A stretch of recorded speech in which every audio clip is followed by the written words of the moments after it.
Hello, everyone. I'm the Bodacious Cowboy with my co-host, Christy Knichel. Are you ready for a special edition of the Storytelling Chronicles? We are. Let's go. Look out!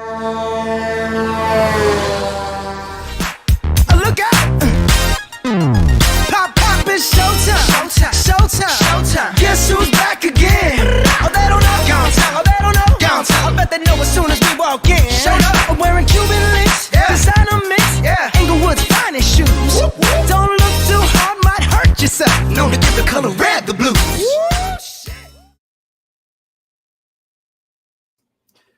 Hello, everyone. Welcome to the new series on the Storytelling Chronicles. I'm Jeff Dickinson from RGTX Logistics Solution. I'm going to bring in my co-host, Christy Knichel. Hey, Christy, how are you?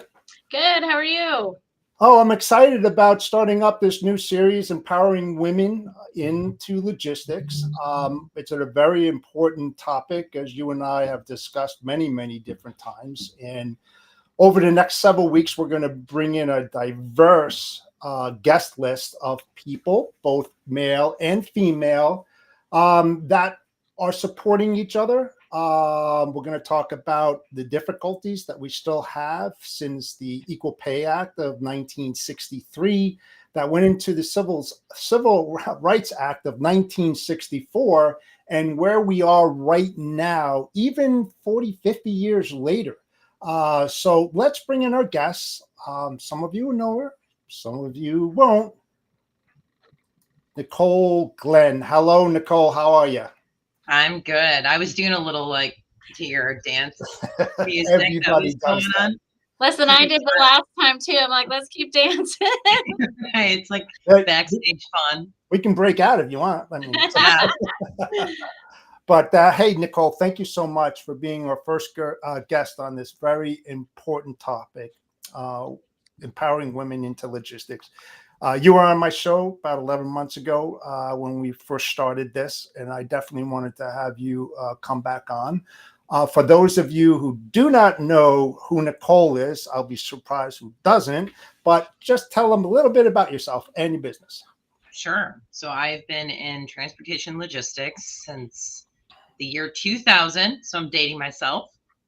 I have been really in every seat within logistics. The only thing I haven't really got into is what Christy's business does on the intermodal side. But I started my own business in 2017.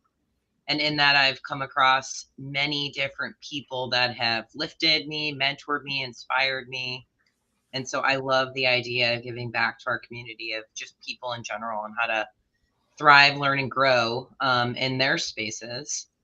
And so I started a podcast myself called Ladies Leadership Coalition alongside Christy and a total of 5 awesome women that come and be as vulnerable as we can to really show people those obstacles, what they have to overcome and what we have overcome to help motivate and inspire them. But my everyday job is being the CEO of Candor Expedite, which is focused on expedited ground, air, multimodal type of movements. So we are developing and growing a company that's focused all on turning our customers into heroes by helping them with their chaotic shipments. So thank you for having me here. Oh, yeah, absolutely. And Christy, for those who don't know who you are, as my co-host, please tell everybody about yourself and your business. Absolutely. So Christy Knichel, I'm the CEO of Knichel Logistics. I am in my 26th year in the business. When I first started, actually, I was 19 and working for my father, who was actually an agent of Cornerstone Systems, but we opened in Knichel 2003. So we're in our 21st year in business, which is awesome. We specialize in intermodal.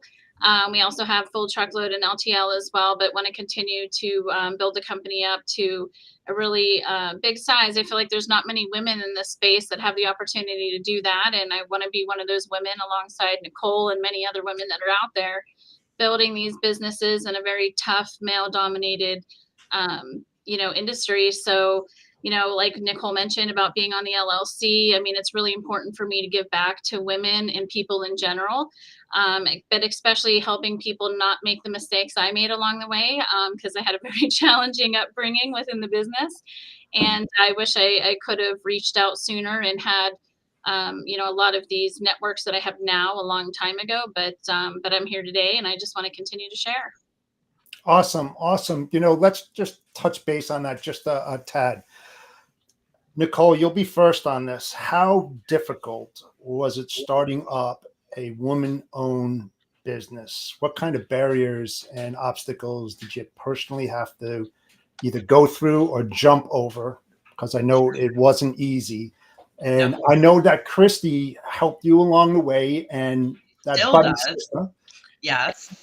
There you go. That Mhm. buddy system, how important it is for women to support other women, as well as males supporting women in the industry to help lift them up. Well, I feel like I could talk forever on really all those things, but The floor is getting yours. into this space, it was kind of like you have your blinders on, right? So you're starting a business and you are just grinding, trying to get everything to go. So now when I look back and I reflect at some of the things that I had to overcome as obstacles, I'm I'm surprised I didn't really see them at the time. I know that sounds so funny, but I was just again, those blinders on trying to do whatever I could. And now I can look back and go, holy cow, I didn't even really take note of that as it was happening. So I think for me, the hardest part was, first of all, I was a small business. I was a bootstrap business, right? So everything was based upon what I had to bring to the table, funding wise. And so we had to do like, a slow type of growth, right? But then when I started realizing that I needed to find talent and people who would come alongside of me on this journey to really help me build my business, it was a struggle. Even as I was building my network, I would talk to people and go, "Hey, can we have a networking call? Tell me about you. I would love to see if you would be interested in joining me." And I don't know now if it was more so. I'm sure it was both, really, Jeff. It was a small business Mhm. that again, I have all these visions, but I needed people to help me execute. And then I don't know if it's the woman factor, like maybe it was a little daunting for someone to leave a big, huge brokerage firm, where it's the frat parties and the, kegerators and all of that, to really dive in and build a business. So What kind of that pushback did you get? it wasn't really pushback. It was more of like, I'm not interested. So that's why I didn't really see it as an obstacle.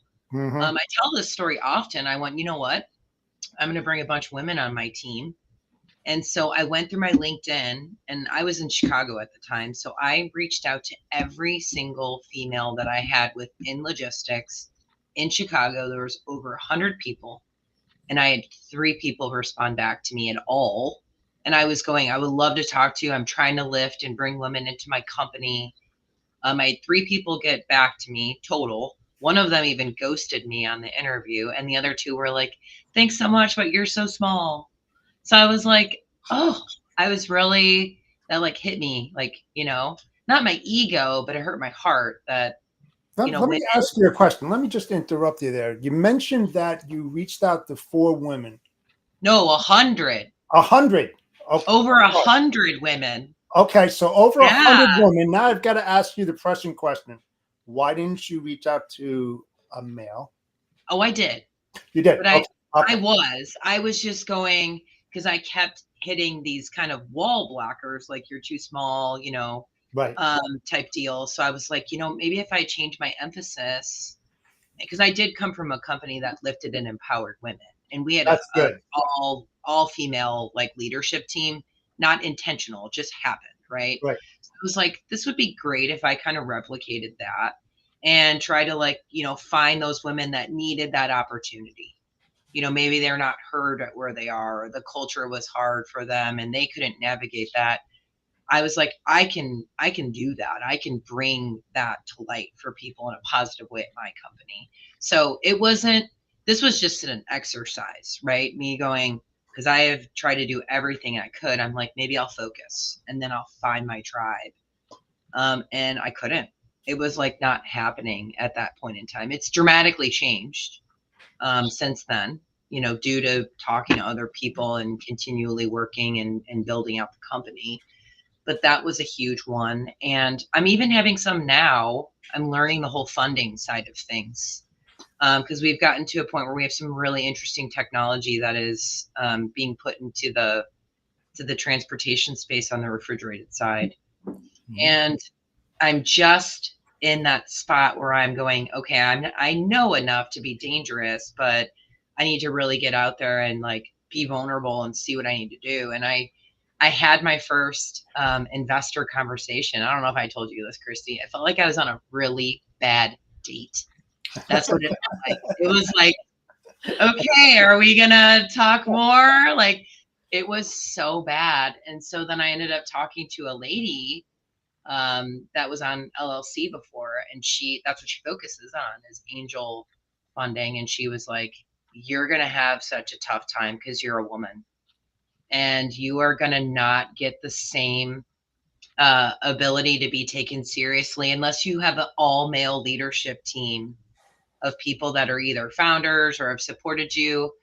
And I was like, well, I'm screwed because I have a COO that's male, but we have a very dominant female leadership team. And it's just happened. Yeah. So I know that there's going to be continual obstacles, of things. But the one thing that I've learned out of this is if you see it as an obstacle, it's like an obstacle, right? But if you just, for me, I keep my head down and I just try to then maneuver around it and then find my tribe of people that can help me and lift me, and that investor that I would want to work with, I'd rather live in the candid light than the fakey, life for sure. Well, and it's interesting, real quick, I was going to jump in, Jeff, when you said about how she said it's going to be tough as a woman. So when I had won the Entrepreneur of the Year in 2022 and I went to the big event, they actually have a women's group there that are helping the women with investors because they know it's such a big problem. And I thought that was so eye-opening and interesting to even like why. Like I still don't even understand that, to be quite honest. But like they literally built this community of women that were under a certain revenue number, but to help them and have them be around investors that they bring into those events so that they can at least kind of get in that pool of investors. And I don't know, it just blows my mind that this is still a problem. Yeah, something. Now I know Nicole's got an intuitive nature, so I don't think that you said, okay, and accepted it for what she told you about. It's going to be tough. You pried her, didn't you? Didn't you ask her why? Like what were the stumbling blocks and stuff? Oh, for sure. Yeah. For sure. I mean, we had a full out discussion about it. What were the things that she was saying that was so like defeating to you? I'm sure it had to do with males. And I laughed. It wasn't defeating, Jeff. I laughed and I'm like, what a missed opportunity for some of these people. Okay. Because it's crazy to me to think that we have to put people in buckets by, what gender they are, what color their skin is, what race they are. It's crazy. I was like, this is insane that this is how this is. So, I mean, we had a full out dialogue around it, and she was telling me some different examples of things. But the cool part is even what Christy just said is like, there's awareness, and that's where we get to any root, right? So once there starts being awareness and lights being shined on stuff and people that are focused on fixing that problem, I think that's when we start to see real change, but it does still take time. And then over time, I mean, as these generations keep, kind of going through, I think it will be dramatically different, but we have to start somewhere. So the awareness is a good spot. And again, letting people like these types of shows understand you're going to hit obstacles. Oh, yeah. Don't let it defeat you. Keep navigating those waters and you will find that right fit and that right tribe. Yeah, you need to find out. You need to reach out to people like yourself or Christy or myself to let us know about these problems so that we can help you investigate or at least point you in the right direction on whom you should speak with. Absolutely. To get you through that. And like you said, the more light, the more attention we put on those issues and problems, look, let's face it, they've been going on for such a long time. I've been in the business a lot longer than both of you, but you know what? We continue to plant the seed, right? Because what we're trying to do is at least leave a legacy for the next generation so they don't have to go and through what we have, whether it's male or female. You've heard the old saying, if you're not careful, history will repeat itself, right? But So that's what we're right, trying to do, right? So our we're trying to avoid that from happening. That's why this is so important. our industry is making huge strides, though.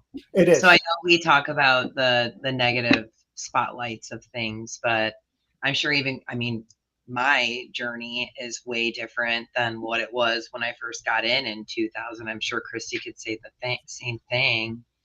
And so it's still, I think that's part of it for me too, is like I've been in it so long that I've seen the difference. So I know we're all marching towards something different. There's light at the end of my tunnel and this Yeah. toughness, right? It's just who you go around and who you don't tolerate, right?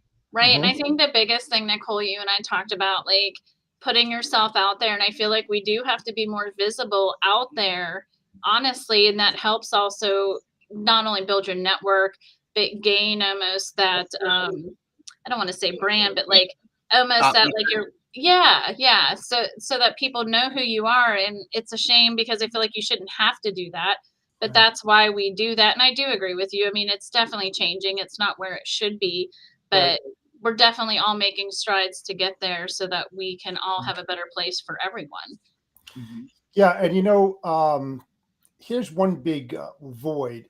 You two are like abnormalities in a good way, okay? Because you started your own business, okay, and then Christy, your dad, helped you start your business, which you became the president, right? So, if you look at the whole industry as a whole, and you look at C-level positions, the directors, the vice presidents, etc., when you look at women in the industry, back in 22, it was like 42.9% of women were in the C-level positions, and it fell off 10% to 32.9. Now that's a huge gap, right? That's a void of why these Fortune 500 companies, all industry across, right, are only 32.9%. And here's the kicker: women of color only represent 8.8% of the women in those C-level positions.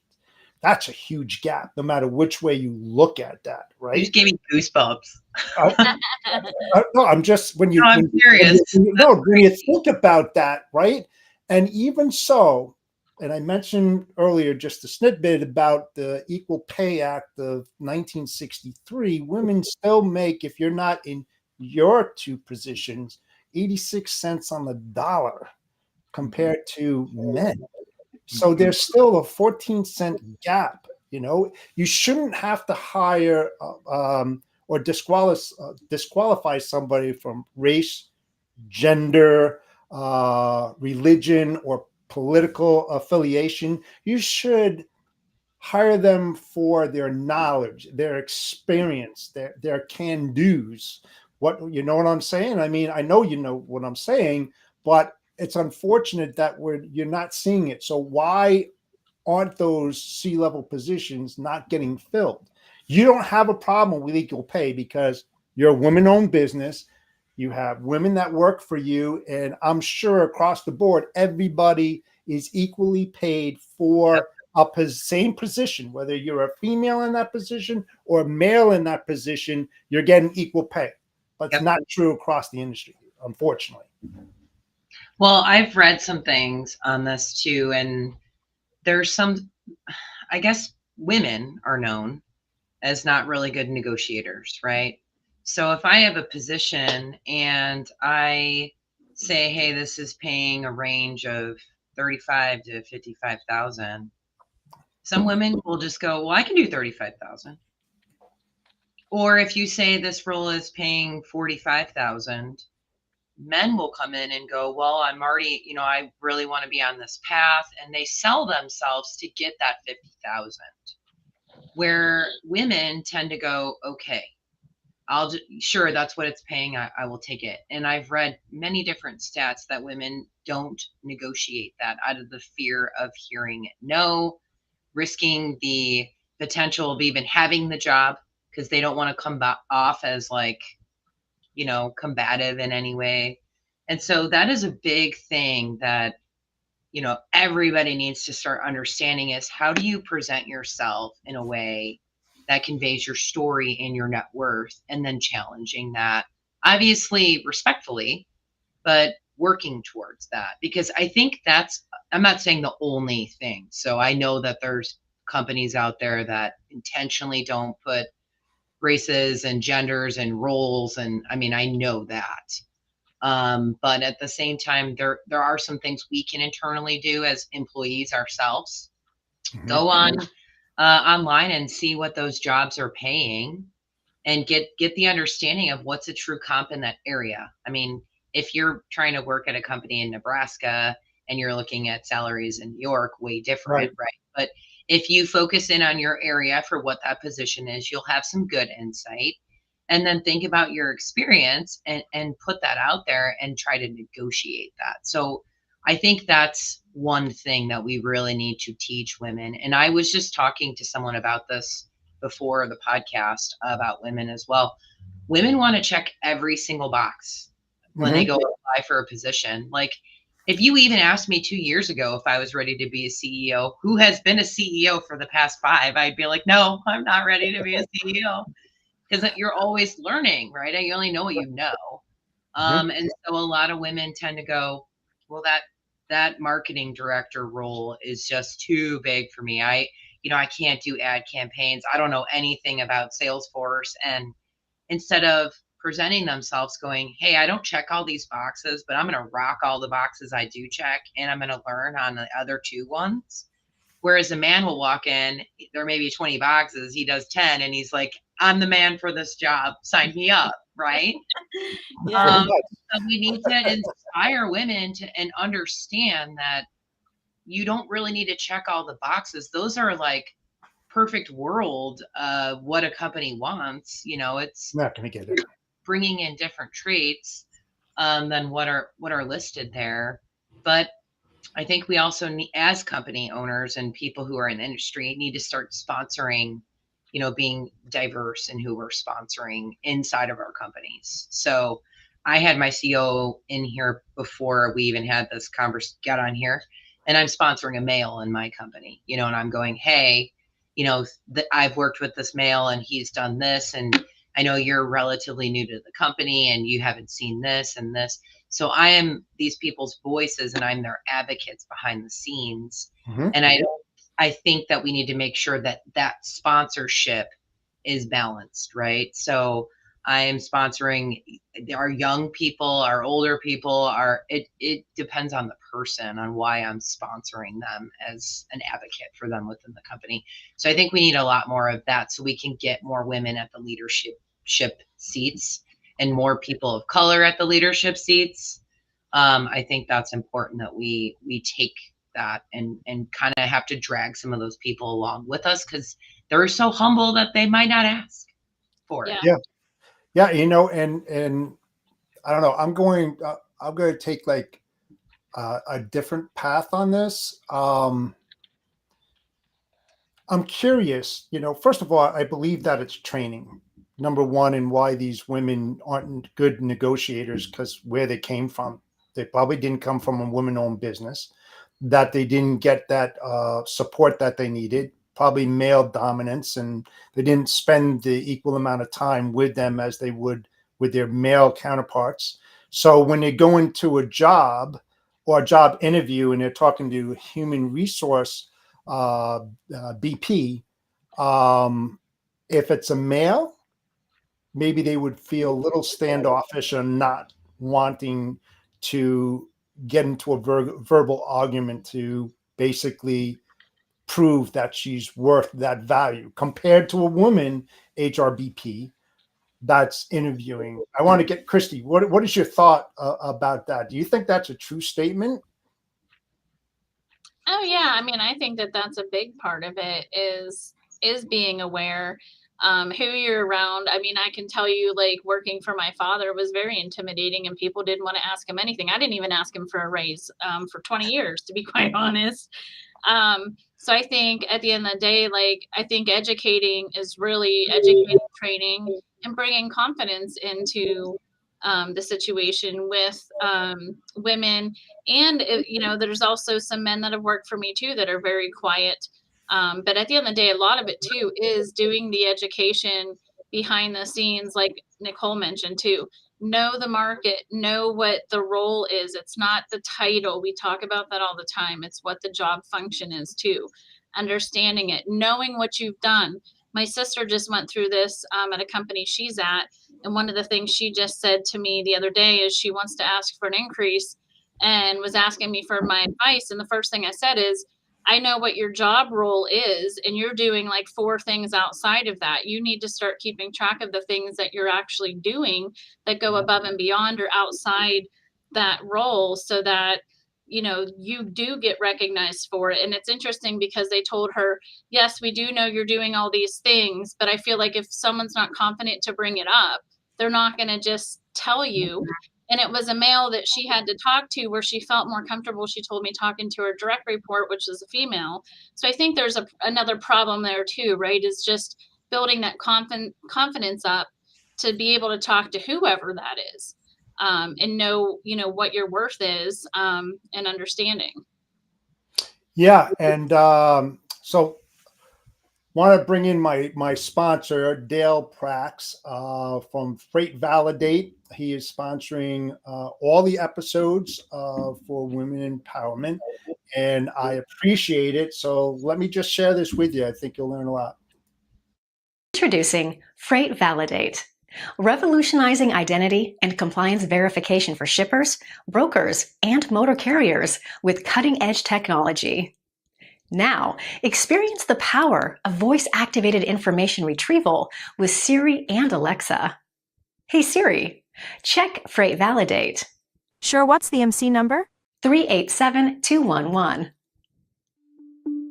The company Direct Expedite LLC is a broker and is freight validated. Company ownership has completed facial recognition verification.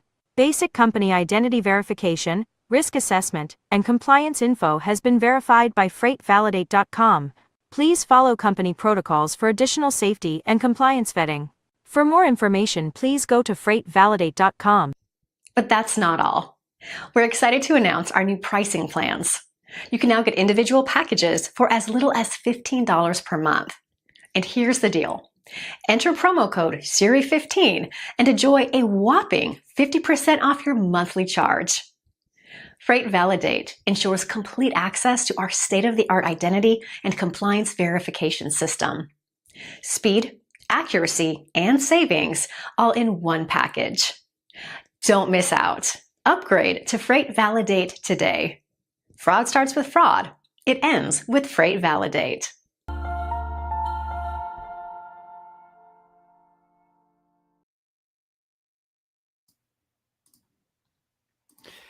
Yeah, he's a good guy, and it's a good product. I've seen it in work. Have you seen Freight Validate before? No. I have not personally seen it. I've heard all about it, but we have not looked at it yet. So probably should do that.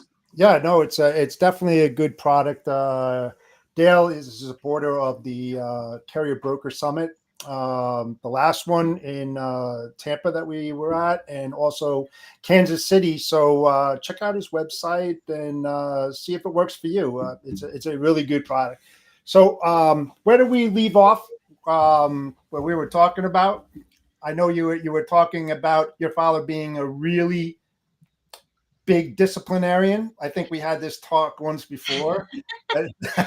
Yeah, very intimidating, because I think that's part of it. And I think I mentioned too that, like, I have a lot of women in my company as well, and I have a male that's running my company just like Nicole does. And John took women leadership coaching to better learn how to work with women. Women and men are so different that at the end of the day, I think we both bring different skill sets to the table in different ways. And it is about learning how to better work with each other, because we can all help each other get to that next level that we're trying to get to, instead of being afraid, to ask those questions or to try to move up within the company.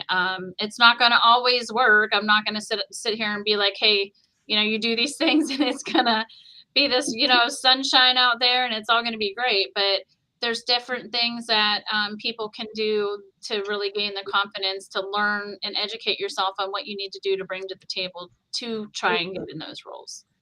Yeah, and I want to go back to one thing about the justification with your sister when asking for a raise.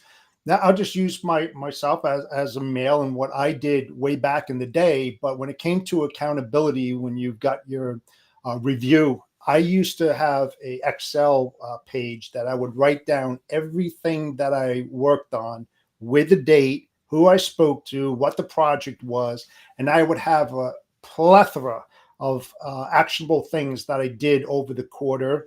And then I would present that for justification cause when I wanted to get more than what they're willing to give to me, and I think it's great for a woman to do the same thing, because you know what? It's a real shame that you have to justify every damn thing that you do in order to prove yourself worthy, right? And I think that's horrible, because a good leader is in the trenches with their troops, whether male or female, to see exactly what's going on. There shouldn't be any favoritism, but we all know that does happen. Unfortunately, there is business partnerships and then there's friendships, two entirely different things that should be separated and not be played out during the work day. It should be all business, and then after business, when everybody wants to relax, have a few cocktails, go out to dinner, whatever, that's fine. But you should, and I put a lot of emphasis on this, you should recognize a person for their contributions, their individual contributions. Don't sit in your office and do whatever you need to do. A good leader is always in the trenches, knowing exactly what everybody is doing, and especially with cross training.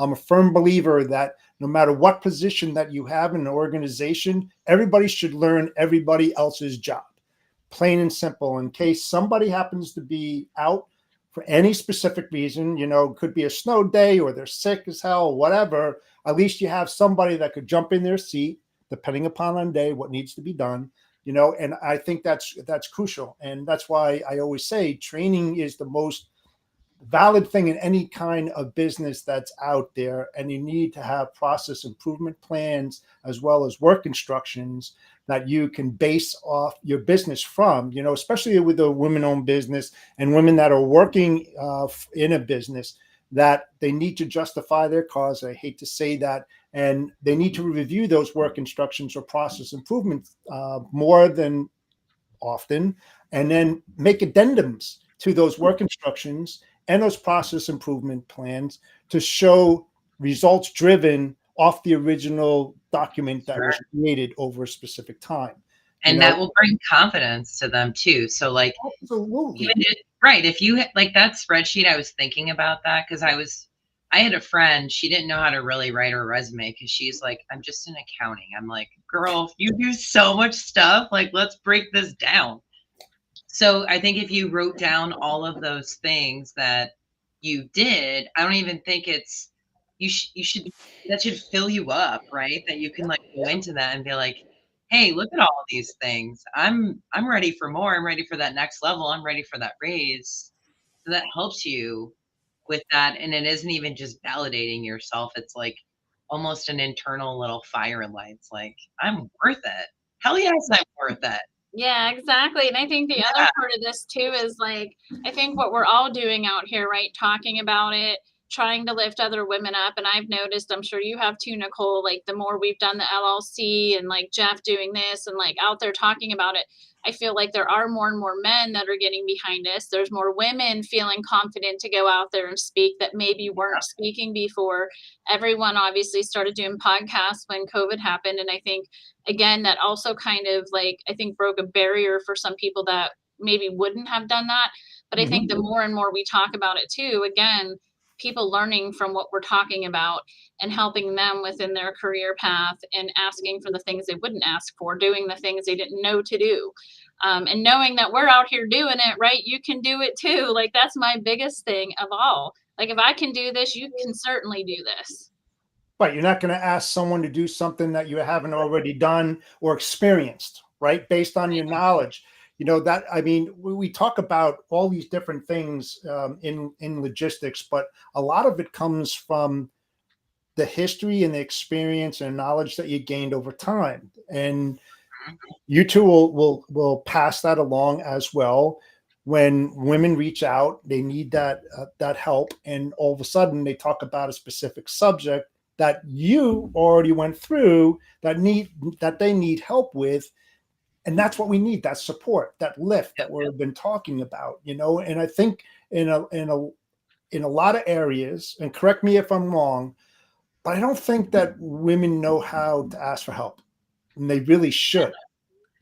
There's nothing wrong with asking for help. I ask for help too. I've been in the business for 44 years. I don't know everything. I don't want to know everything. And anybody that says they're an expert is a liar, because if they're an expert, they know anything, and they don't have to read a book. They don't have to look at different nuances or nothing. You got to learn every single day in this business, or you're going to get left behind. Right. And I think that's what women are afraid of, that we need to get, to do away with. Ask those questions. Confront the male. My daughter confronts males all the time and tells them to go, that's the kind of thing that you have to have. Unfortunately, if you have that strong confidence in yourself, like the male does, and you're not afraid of the outcome because you're right, then speak your mind. Let them have it. Or look at the company you're working at. If that's a constant, your culture is like that, leave. Right. And like when you interview, so if people interview, all right, I'm like, my brain has 50,000 things, so I have to slow it down. Mine too.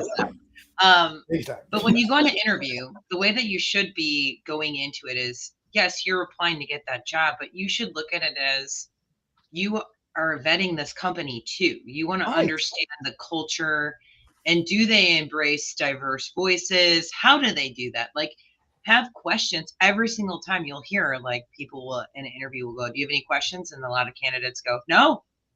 It's like, come in and ask those questions and go, how do you lift and embrace women? How do you do this? What is this like? What would this obstacle be like for me? And put it out there and make sure you're vetting the right company that actually has your back if you were to join it. I mean, 1,000%. And I've said this and preached this a lot. I said, what a great opportunity to interview the interviewer. It's like, here's your chance. Is this company going to fulfill all my needs, and will I be able to fulfill theirs? It's a two-way street. Just don't back off and just, listen and answer every question that he or she asks of you. Fire back. Ask those pertinent questions. You're talking about your career. Are they going to support you as a woman? And don't even be afraid to say, can I talk to another woman in your organization that's been here for 5 years? That's a really good ask, to be quite honest. It is. There's companies, and I'm not going to name any, but like that are very male dominated. Maybe have a few women, maybe one or two, to be quite honest. Some of them have those women reach out to me to talk to me to almost feel more comfortable. And I almost feel like, I think that's great for one, but for two, it's kind of like, obviously there's something missing there too, where maybe they're not feeling as comfortable, or there's something that they need to educate themselves on to make sure women feel comfortable coming into an environment like that. Mm-hmm. Because there's so many positions and jobs for women to do in logistics, and every sector that you can think of. There's just so many, and we just want to see more and more come into the fold, which we have, but continuing to go up the ladder and get into those C-suite levels. Yeah. And I'll level up one more thing. Guys out there, you may not like what I have to say, but get rid of the freaking ego. You don't need it. Okay. First of all, and I'll tell you why. Your brand, your image, and your reputation. All right. You treat a woman bad or disrespect, guess what? The word of mouth is the worst kind of engagement you want outside of your business. And if you're not going to stay in that job for the rest of your life, which I doubt it, that reputation that was out there in the world about John Doe and what an asshole he was is going to stick with you. And then your brand, your company brand is going to be tarnished because the women out there that, you're trying to get over are going to dish that brand. Your image is going to be destroyed. You don't want that as a male in this industry. All right. Women are powerful. They're educated. I hired a ton of them and promoted a ton of them. And most of my employees that worked for me were 75% women, 25% male, because they did a better job. I'm sorry. I'll argue with anybody. They're more organized. Okay. But the thing is that you need to get that good reputation to support women across the board. It doesn't have to just be in logistics. It could be any vertical out there where you're either the manager or hiring manager. Get women in there. They can do so many good things. You know, Right. And there's statistics out there. I don't have the numbers in front of me. I wish I did, but that women definitely bring more to the bottom line for a profitability standpoint. And I think the men out there, if we can encourage you, and granted, I have a lot of men that I talk to about this, and kudos to them, but like, what can I do better to better the situation for women in my company or attract women to my company?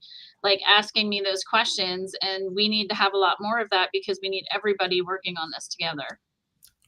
Absolutely. That's how you move. That's how you move a business more towards profitability than anything else, is when you create that culture that is across the board where everybody is welcome when they walk through that front door and know that they are being treated as an equal. That does not happen out there still to this day. So And Nicole, again, leave those companies, people. Like, find another job. You're not gonna win the battle. You could try, Yeah. but I'm sorry, Chris, I didn't mean to cut you no, off. and I was going to ask you, like, if you can talk a little bit more about too, like, what do you feel men could do better to help lift women within this industry in general, that maybe the ones that don't realize it or the ones that just need to be more involved? Like, what are some tips you can give them? Hmm. Well, I think they need to build their network too. I mean, I have a tendency to lean towards women in my network that I'm building, right? So I'm trying to balance that out too. I think they should have a like set goal. Like, I'm going to talk to 5 different women this month and get their insight on what is happening with them, what is happening in their workplace, what are the obstacles they're seeing. And then I said that whole sponsorship concept, right? So then you can take those obstacles that maybe you've heard happening, and you bring those back to your organization. Ask people if they're experiencing those, and then find different people within your organization that you can sponsor, and be that person in the room when they're not. And I think people believe that you have to work at a big company to have a sponsor or a mentor within it. You don't. You can work at a company of 10 people that has different levels of management. It doesn't matter what size you are, with that. I think you need to ask somebody, talk to them, and be like, and even ask, are you willing to sponsor me? I really want this promotion. And, I've gone to this person, and I haven't seen anything happen from it. Would you be willing to sponsor me? And then men being more receptive to that, I think it's the awareness side of things too, because I think some of this stuff is so ingrained in our society that we think we're open to different cultures and different genders. And we're like, yeah, power on, I support that. But then these just cultural biases still live in our brains, right? And so it's really trying to open up ourselves to the ideas like, how am I biased that I'm not even thinking about? And step outside of yourself and try to do those reflections from time to time, because it happens to me sometimes. Like, I will go and think of something, and then I'm like, duh, Nicole, that was the worst thought you could ever have. Think about that again. And so I think men, women, everyone has to challenge themselves on those cultural biases, that it's not your fault. It really isn't. It's like how you were brought up, or what your parents instilled, or the message that was delivered in your church, or whatever that was, or it's a commercial that you see on. We have so many things hitting us that we have to like really look at how we feel about something and step outside of that and think about it, and be more intentional with what we're doing. Yes. So I just soapboxed you. I'm sorry. No, you got to hear. You got to hear with intention. Listen with intention to what is being said, And even though you've been around that stimulus that surrounds you with negativity that doesn't lift you up, just try to open up a little bit. Try to digest what's actually being said, because it could change your life and your career if you happen to run into that right person. Just listen with intent. Don't come to conclusions that here's another idiot telling me another far-fetched story that's not worth the weight in gold. No, listen carefully and ask pertinent questions that will help you to move forward. And one thing I want to add to this too is I had another person that I know in the industry reach out to me and say, hey, one of my customers reached out and he wanted to know what organizations or places I could send the women in my company to better like understand, get involved. I had one of my own customers that was a male ask me the same thing. And again, I challenge every male out there to reach out to women in the industry like myself and Nicole and other women out there and ask the questions. What can you do to make it a better place at your company or the company you work at? Because to me, that's the first step, because at the end of the day, that's going to help you within your company and make it better all the way around, especially when they feel more comfortable. Absolutely. Oh yeah, that definitely. Don't make it like obvious that you're trying to treat a woman different than a male. Get out of that. Yeah. We're talking about being equal here. We're talking about treating each other the way that you would want to be treated as a leader, right? Yeah. I mean, don't be condescending to one and uplifting to another one. Unless it's disciplinary or constructive criticism, something like that. But don't make it obvious where Mhm. people are going to talk or give you this really, wise ass look like what? It's just like no. Yeah. No, just treat people with kindness. You'll get so much further with that. Yeah, I and it's agree. like getting values across to your whole company in a sense, and making those changes so that everyone knows, like you said, everyone is equal here. Everyone has an equal opportunity, and working towards that goal is just important. And I think when that comes from the top down, or even if if you're in a company that needs to change, try to change it from the bottom up if possible. But, like Nicole said, when things don't change, then you need to move on and find a better company. But what we're trying to do is, it's not about who's better than the other. Let's all make it a better place for everyone at every company if we can. Sure. For Yes, sure. and make your company feel as a safe place. Whether you're male or female that walks through that door, you know that you're safe and you're going to be treated as an equal. That if you need to, be heard and you need to say something, you shouldn't be fearful of saying that. You should be able to express your feelings. A good leader has empathy, number one, and integrity, number two, that will help an individual grow within his or her company. Like I We said, listen with intent. we You had know, we called it roundtable. So we have every month we have roundtable, and then we have our town hall in the quarter. Mhm. So roundtable, it was known, and I'm the one who created the concept. And I would literally tell people like, this is your safe space. So when you come to roundtable, you can express anything that you want, right? Yep. I also say, and I understand because there could be multiple people on a call on this roundtable. So I'm always like, if this is not the platform for you, please see your direct leader. And if that direct leader is what you're having an issue with conveying, go here, right? So it's letting people know really the chain of what they can do too if they have something that's pressing or bothering them. So that way they can get that off their chest, right? So they feel safe. Because you want to say every day you can come and knock on my door and like walk in here. Well, I'm busy a lot, right? So I want to say it's okay. Like, here's how you get to that safe place.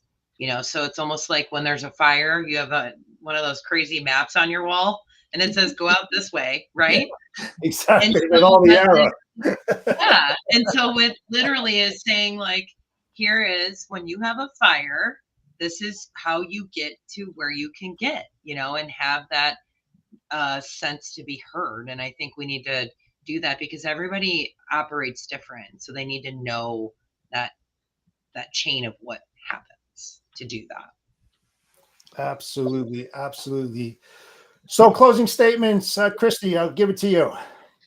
Yeah, I mean, again, I hope everyone has learned a lot here, listening to all of us talk. I think one of the biggest takeaways is really having those conversations, reaching out to people that maybe you feel uncomfortable reaching out to, whether, myself, Jeff, Nicole, whoever, reach out and ask the questions. What can I do? This is my situation. And, just know that you have a voice. You have to find a way to gain that confidence so that you can continue to build upon that where you're at. And if it's not working there, then get the confidence to leave. I know many people I've talked to where I've given them that confidence that they needed. I need some of that myself at times too. But at the end of the day, I mean, it works and it's contagious. So, but yeah, that's what I'll leave y'all with today. Awesome. And Nicole, tell everybody about those podcasts that you guys are running and where they could find it and how can they participate. Yes. So it is Ladies Leadership Coalition. You'll see it sometimes as LLC. You can search Ladies Leadership Coalition in YouTube. You'll see that. It's in Spotify. It's on Apple Podcast. We also have a LinkedIn page. This is a non-funded, non-sponsored, just content that we're putting out. We don't get anything out of this. We're trying to just educate and empower people. So if you have ideas for shows or things you want to hear about, you can send myself or Christy or Sharon Sire a message. We'd be more than happy to dive into those topics. We did take a little break because it is really just 5 women that are running businesses. So we're back at it. I did my first interview today with Lisa Henshaw. She is the VP of HR for DAT. So that's going to come out on Friday. We're going to be doing a panel session here where you'll see all of us come together and talk about what's going on in the market. But hit me up. If you have something that you want to bring to light and need some insight on, let us know. We'd love to talk about it. And what day is that on? Is it every week? No. So we've been we're getting into the schedule again because, like I said, it's been holidays, New Year's, all this stuff. So now it's coming back on and we will have some how can I say this word? Regularity. There we go. Yeah. To it. So there will be an episode out this Friday with Lisa Henshaw. So those are our interview series where we talk to women and they tell us their obstacles on what they overcame to be in the roles they're in. They're very cool. And then, Christy, do you know what panels scheduled for? Yeah, it's in March. I think it's the second week of March. So just watch out for it. We'll be posting that out there as well. And like Nicole said too, anyone wants to come on that show, reach out. I have a couple people that I'm waiting to get on the schedule as well. And we want to be able to highlight, empower, educate. I think it's just extremely important, and just watch out for it. Yeah, we have some great past episodes they can listen to on Spotify or Apple for sure. Awesome. So I really appreciate Nicole coming on today to shed some light on this very important topic. I wouldn't be surprised if we'll ask her to come back on later on as we continue our efforts to bring some light to empowering women into logistics and into any industry, actually, because what happens in logistics happens in all other verticals. It's not just to logistics. So if you liked what you heard today, please subscribe, like, share. The Storytelling Chronicles is on every single Monday at 2:30 p.m. Eastern Standard Time. We have a really good guest next week. So be on the outlook, continue to follow us, and I hope everybody enjoys the rest of your week. Take care now. Thank you. Thank you. Take care, guys. See ya.